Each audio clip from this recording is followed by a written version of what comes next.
ururimi rw'abantu c'est pour nous qu'il parle. ni kuri twebwe abarimo Il kubwira va pourvoir izateganya à quelqu'un qui va écouter cette langue-là umuntu ushobora gutega amatwi urwo rurimi pour nous donner l'interprétation. kugira ngo atange ubusobanuro. C'est comme ça que Dieu agit. Uko niko Imana ikora. Si ce n'est pas ainsi, Niba atari uko bimeze, cette langue doit être interprétée. urwo rurimi rugomba gusobanurwa.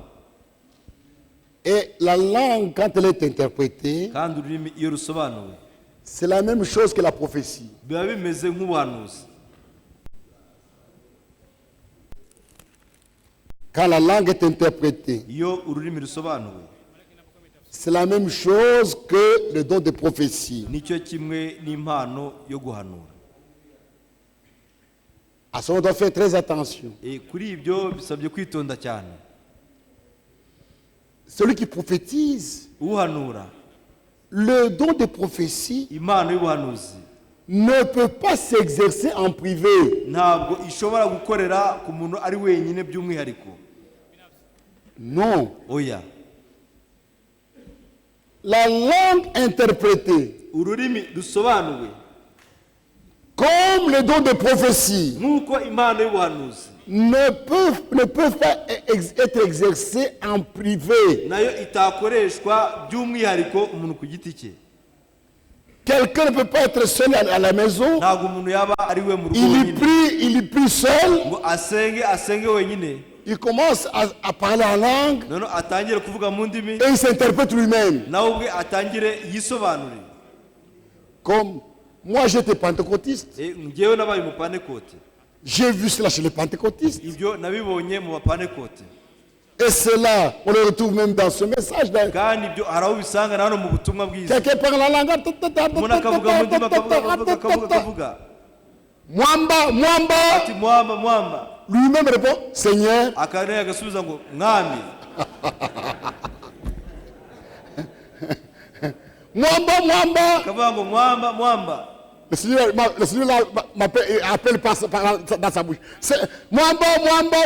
Noneho Imana ikamuhamagarira mu munwa. Mwamba répond dans la même bouche, Seigneur. Mwamba agasubiza muri wa muntu umwe ati yego mwami. Tu dois faire ça, tu dois faire ça. Ugomba gukora iki, ugakora na biri, ugakora na biriya. Oui, Seigneur. Ati yego mwami nzabikora. Ça, c'est la conversation, mais c'est un monologue. Ibyo ni imvugo umuntu aba arimo kwivugisha gusa. C'est faux. Ibyo ntabwo ari byo. Dieu n'opère pas de cette manière-là. Imana ntabwo ikora muri ubwo buryo. Quand tu es seul Iyo uri wenyine et que Dieu veut te parler, kandi Imana ikaba ishaka kukuvugisha, il va utiliser la voix audible izakoresha ijwi ryumvikana ou la vision. cyangwa se iyerekwa. C'est fini. Nibyo. Quand tu es seul, Iyo uri wenyine ou c'est la vision, cyangwa se urabona iyerekwa ou c'est la voix audible. cyangwa wumve ijwi ryumvikana. Mais pas seul, mais Ariko ntabwo par la ari langue wenyine des interprétations. ngo uvuge mu ndimi nurangiza usobanure, Ou tu prophétises seul tu prophétises. cyangwa ukaba uri wenyine ugahanura. Il y aura ceci, il y Ngo aura hazaba cela, biriya, hazaba na biriya, il y aura ça. hazaba Seul dans la maison. uri wenyine mu nzu. Non. Oya. Ce n'est pas quand Dieu parlait aux prophètes dans l'Ancien Testament. Igihe Imana yabwiraga abahanuzi mu isezerano rya kera, Il parlait avec par des visions. yababwiraga ikoresheje iyerekwa. S'ils sont éveillés, c'est par des visions. Iyo ukanuye amaso, S'ils sont endormis, c'est par des songes. iyo usinziriye yabaga ari ukurota, yabakanuye bikaba ari kuyerekwa. Ne laissez pas entrer dans l'église des choses fausses. Ariko we kureka mu itorero hinjiramo ibintu bipfuye. Cela vous causera des ennuis. Ibyo bizaguteza ibibazo. C'est vrai. Nibyo. Le parler en langue, Kuvuga mu ndimi plus interprétation, ndetse kongeraho no gusobanura, comme le don de prophétie, ndetse n'impano y'ubuhanuzi ne peuvent pas s'exercer en privé. ntibishobora gukorerwa mu mwiherero cyangwa aho uri wenyine. Elles s'exercent dans l'église. Ibyo bikorera mu itorero.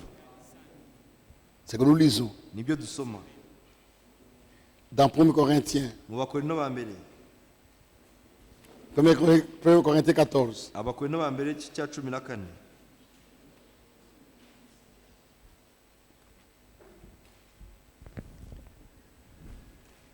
Recherchez la charité Aspirez aussi aux dons spirituels, mais surtout, verset 1, mais surtout à celui de prophétie. mushimikire urukundo kandi mwifuze impano z'umwuka ariko cyane cyane mwifuze guhanura. En effet, celui qui parle en langue Uvuga ururimi rutamenyekana ne parle pas aux hommes, si abantu abwira, mais à Dieu, keretse Imana, car personne ne le comprend. kuko ari ntawumva. C'est un esprit qui dit les mystères. Ahubwo mu mwuka avuga amayoberane. Celui qui parle en langue Uvuga mu ndimi s'adresse à Dieu, pas aux hommes. abarimo abwira Imana, ntabwo ari abantu abwira. Celui qui prophétise, Uhanura, au contraire, ariko uhanura we parle aux hommes. abwira abantu. La prophétie s'exerce devant les gens, Ubuhanuzi bukorerwa imbere y'abantu, pas en privé. ntabwo ari ku mwihariko. Ça s'exerce devant les gens. Ibyo bikorera imbere y'abantu. Celui qui prophétise, au contraire, parle aux hommes, Abwira abantu, les édifie, ibyo kubungura les exhorte, n'ibyo kubahugura les console. n'ibyo kubahumuriza. La prophétie qui vient de Dieu Ubuhanuzi buturutse ku Mana doit atteindre ses buts. bugomba kugera ku ntego yabo: L'édification, kubakwa l'exhortation, ndetse no guhugurwa la consolation. no guhumurizwa. Quand tu commences dans l'église, Gitangiye mu itorero, il y a l'adultère, il y a l'adultère. ngo hari ubusambanyi, harimo ubusambanyi. Ça va aider qui? Ese ibyo biraza gufasha nde? Ça va édifier qui? Ibyo birubaka nde? Dieu ne parle pas de choses pareilles dans l'église. Ntabwo Imana ikora ibintu nk'ibyo mu itorero. Quand Dieu parle, Iyo Imana ivuze, c'est pour édifier, ni kubwo kubaka, c'est pour exhorter, ni kubwo guhugura, c'est pour consoler. ndetse no guhumuriza. Quelqu'un est malade. Umuntu akaba arwaye, Cette maladie, ça vient de ton père. C'est ton père qui te tue. bwaturutse kuri so, ngo ni so wakurwanduje. Ça édifie qui? Ese ibyo birubaka nde? Ça console qui? Ese ibyo birahumuriza nde? Non. Oya. Déjà c'est faux. Abantu ubwo biba byabaye ikinyoma, byabaye bipfuye. La prophétie dans l'église Ubuhanuzi mu itorero est envoyée pour édifier, bwoherezwa kugira ngo bwubake, pour exhorter, kugira ngo buhugure, pour consoler. ndetse no guhumuriza. Celui qui parle en langue Uvuga ururimi, s'édifie lui-même. ururimi rutamenyekana ariyungura ubwe. Celui qui prophétise Ariko uhanura édifie l'église. yungura itorero. C'est pourquoi le don de prophétie Niyo mpamvu Imana doit y'ubuhanuzi s'exercer dans l'église, igomba gukorera mu itorero, devant les gens, imbere y'abantu, pour y apporter l'édification. kugira ngo bahabwe babashe kubakwa. Je désire que vous parliez tous en langue, Nakunda ko mwese muvuga izindi ndimi, mais encore plus que vous prophétisiez. ariko ibirutaho ko muhanura. Celui qui prophétise Uhanura est plus loin que celui qui parle en langue, aruta uvuga izindi ndimi, à moins que ce dernier keretse uwo n'interprète, azisobanuye, pour que l'église en reçoive l'édification. kugira ngo itorero ryunguke. C'est comme ça. Nuko nguko bimeze. Quand quelqu'un parle en langue, Niba hari urimo kuvuga mu ndimi, ou quand il parle en langue, quand cela est interprété, akaba avuga mu ndimi, cyangwa akaba ari uzisobanura, c'est la prophétie. biba ari ubuhanuzi. Et la prophétie, Kandi ubuhanuzi c'est dans l'église, bukorerwa mu itorero, pour annoncer kugira ngo babashe les choses à venir, kwereka itorero ibigiye kuza mu gihe pour kiri imbere, avertir, kugira ngo babashe gutanga pour impanuro, montrer à quelqu'un ce qu'il doit faire pour qu'il soit guérir ou consoler. kugira ngo umuntu yerekwe niba agomba gukira cyangwa se guhumurizwa. Mais ce n'est pas pour révéler les péchés des gens dans l'église. ariko ntabwo ari kubwo kuvuga ibyaha by'abantu mu itorero. Non. oya Non. oya Oh, frère Jean, tu as commis l'adultère. yasambanye. Non, frère. oya ntabwo ari ibyo. Pourquoi? kubera iki? Ça va aider qui? ese ibyo biraza gufasha nde? La prophétie, c'est pour édifier. ubuhanuzi ni kubwo kubaka, C'est pour aider. ni kubwo gufasha.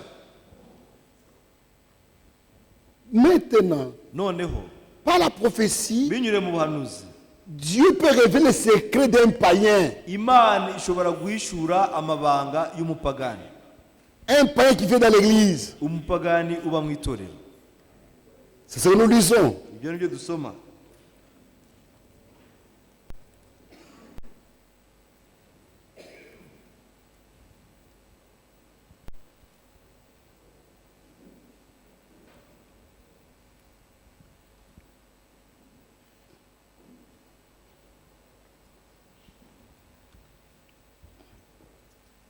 Commençons avec verset 22.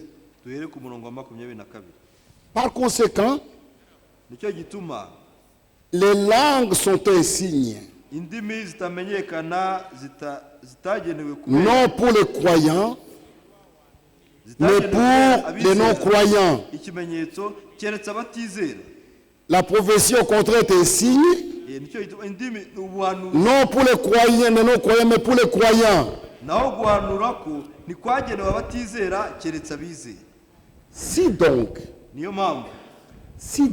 nuko rero, dans une assemblée de l'église entière, itorero ryose, l'église s'est rassemblée, itorero ryose tous parlent en langue, iyo riteraniye hamwe bose bakavuga indimi, et qu'ils surviennent des hommes du peuple indimi ou des non-croyants. hakinjiramo Ne abatari diront-ils pas que vous êtes fous? cyangwa abatizera, ntibazavuga ko musazi? Mais ariko si tous prophétisent bose niba bahanura et qu'ils surviennent quelques non-croyants hakinjiramo utizera ou un homme du peuple, cyangwa injiji, il est convaincu par tous. yakwemezwa ibyaha bye byose, Il est jugé par tous. yakwemeza ibyaha bye na bose, akarondorwa na Les bose. secrets de son cœur sont dévoilés, ibishwe byo mu mutima we bikerurwa, de sorte que tombant sur sa face, maze yakwikubita hasi yubamye, il adorera Dieu akaramya Imana, et publiera que Dieu est réellement au milieu de vous. kandi akamamaza yuko Imana iri muri mwe koko. Voyez, Nibyo murabona.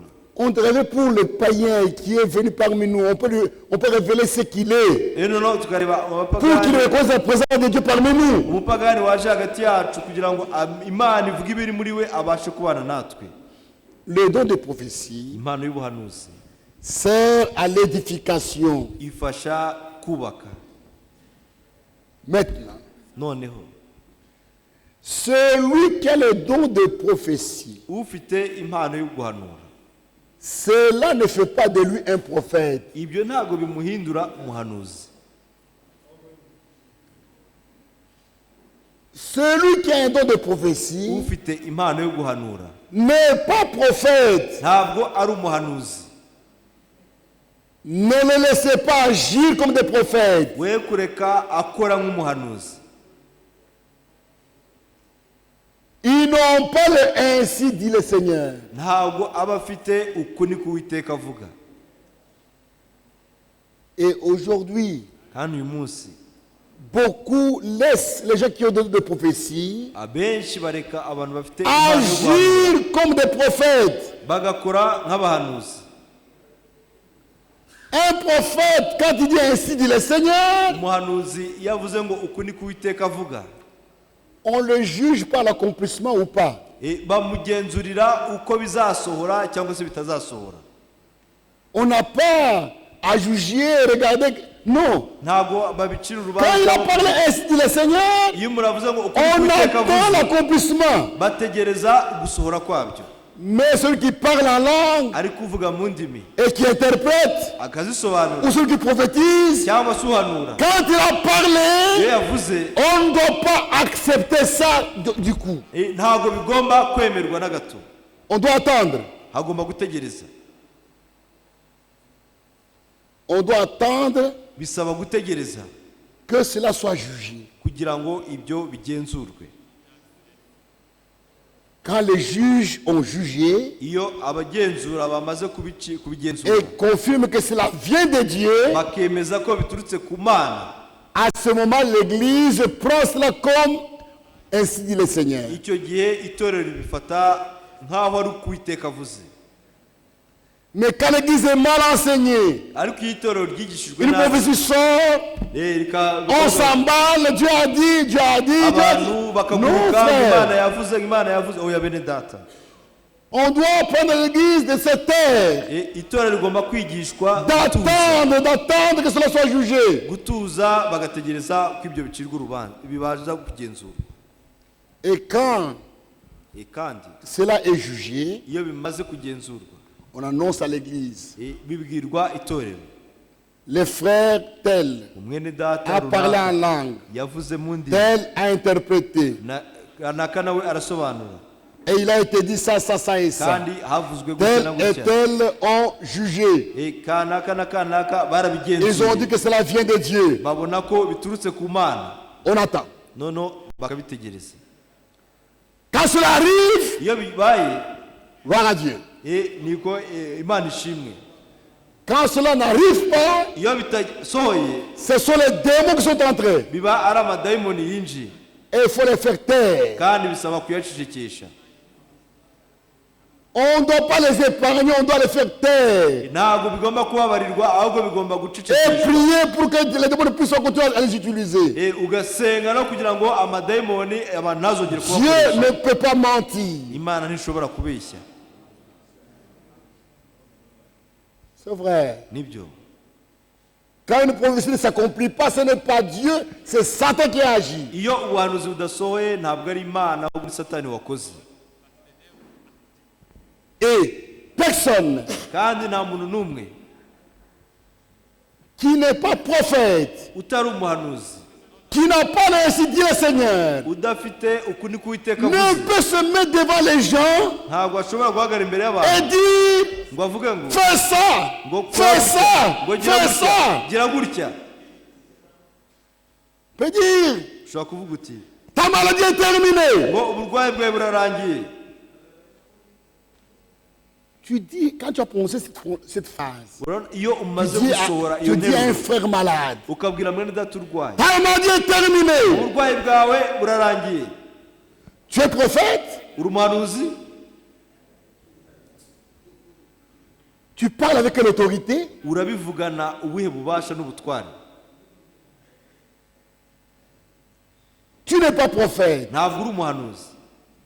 Si c'est un nom de prophétie, Niba byari kuba ari ubuhanuzi, et cela a été jugé, ese byagenzuwe? on a vu des choses pareilles. Twabonye ibintu bimeze gutyo, Des gens dans l'église. abantu mu itorero, Oh, tel, tu es guéri. Ta maladie a disparu, tu es fini. kanaka na kanaka urakize, ngo uburwayi bwawe bushizeho, byose birarangiye. Après quelques jours, la maladie est toujours là. Noneho nyuma y'iminsi runaka umuntu akaba akirwaye. C'est quoi? Ni iki? Ce n'est pas Dieu qui agit. Ntabwo ari Imana yabivuze, C'est le diable. ni umwanzi. On ne doit pas laisser les choses comme ça opérer dans l'église. Ntabwo tugomba kureka ibintu bimeze bityo. Ça va amener la confusion. Ibyo bizana urwijiji. Si c'est un prophète, Niba yari c'est umuhanuzi, le Seigneur. ubwo aba ari umwuka Et si w'Imana. cela n'arrive pas, Niba c'est un bidasohoye, faux prophète. un prophète. umuhanuzi w'ibinyoma ni ibyo. Quand un prophète annonce une chose qui n'arrive pas, Iyo umuhanuzi ahanuye ibidasohora, il est faux prophète. aba ari umuhanuzi w'ibinyoma. Si c'est un don qui annonce les choses qui n'arrivent pas, Niba ari impano c'est un don qui a mal opéré. ihanura ibidasohora, iba ari impano ikora nabi. On doit surveiller. Hagomba kugenzurwa. comment opèrent toutes ces choses-là dans l'église. uko ibyo byose bikora mu itorero. Et Frère Branham a montré, a donné des exemples. None Mweta Branham yerekanye ingero. Des prophéties dans l'église. Ubuhanuzi mu itorero. Dit tel Runaka. déménage. Imuka. Demain il y aura l'orage. Ejo hari umuyaga serwakira. Ta maison va s'écrouler demain. Inzu yawe ejo izahirima. Dépose ta famille. Uhungisha umuryango wawe. On juge ses frères. La famille déménage. Et après, si la maison s'écoule réellement, gloire à Dieu. C'est ainsi qu'on doit surveiller les dons, les dons de prophétie et de parler en langue. Et ne faites pas du don de prophétie un siège de divination.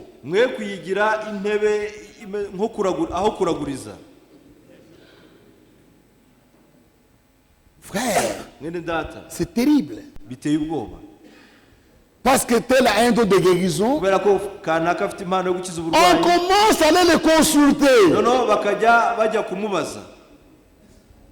Il n'est pas prophète.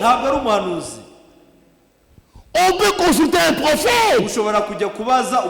Il a réussi, dit le Seigneur. Mais celui qui a le don de guérison, on ne peut pas le consulter. Les dons ne sont pas permanents. Tu peux avoir les dons aujourd'hui et demain c'est fini.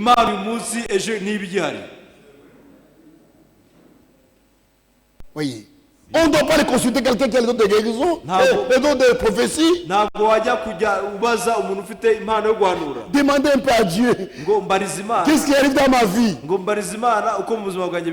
Celui qui a le don de prophétie, il va commencer à prier, il va prier, et il va dire, Dieu a dit ça, ça, ça et ça. Il est prophète. Voyez. Et on laisse les gens les dons de prophétie opérer comme c'est des prophètes. Un seul qu'on peut consulter, c'est un prophète. Et quand tu le consultes, il attendra que tu lui parles. En vision ou en songe.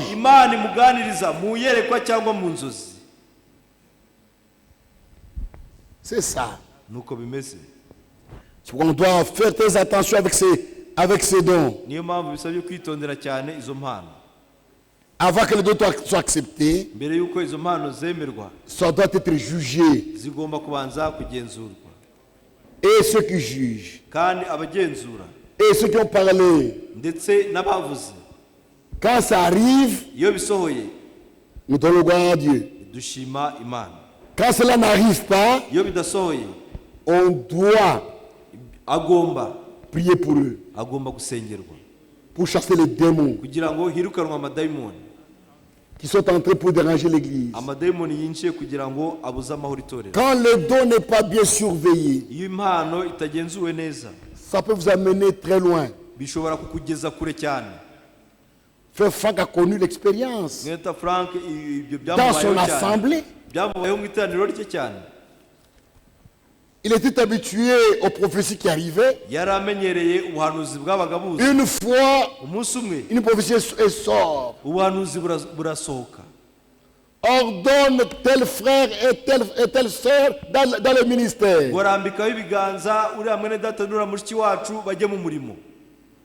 Sans juger, les frères venaient avec sa femme devant, Frère Franck les a consacrés.